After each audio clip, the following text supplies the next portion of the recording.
Alors on a regardé, comme je vous l'ai dit en introduction, donc on a fait des enquêtes, on s'est dit bon, on va interroger des conducteurs et des utilisateurs traditionnels de voitures aujourd'hui pour voir quelle est la propension à adopter des véhicules autonomes ou pas. Et ce qu'on voit, c'est qu'il y a des grosses différences d'un pays à l'autre. Et il n'y a vraiment pas de règles. Ici, on montre la Chine et l'Allemagne, mais quand vous regardez les États-Unis ou la France, on a des proportions qui sont très différentes.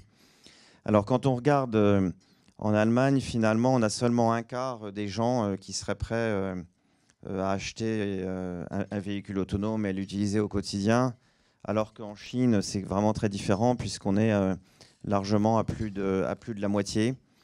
Et donc, il y a des aspects culturels, il y a aussi des aspects en Chine. Les gens aiment bien se faire conduire, alors qu'en Allemagne, on aime bien conduire parce qu'en plus, comme c'est pas limité sur les autoroutes, c'est plus sympa. Et puis en Chine, il y a quand même la réglementation qui évolue très très vite, avec des restrictions à l'accès aux villes.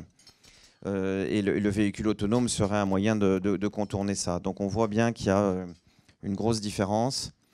Et quand on regarde un peu, on a essayé de zoomer par tranche d'âge.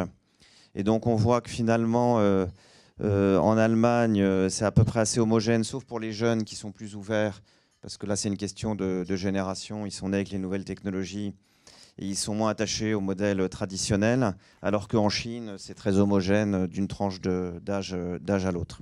Alors ce qui est intéressant, c'est qu'il y a quand même des similitudes, c'est que c'est plutôt les pays qui sont nouveaux pour l'industrie automobile qui sont les plus ouverts, alors que les pays qui sont dits établis dans l'industrie automobile sont plus réticents à l'adoption du véhicule autonome.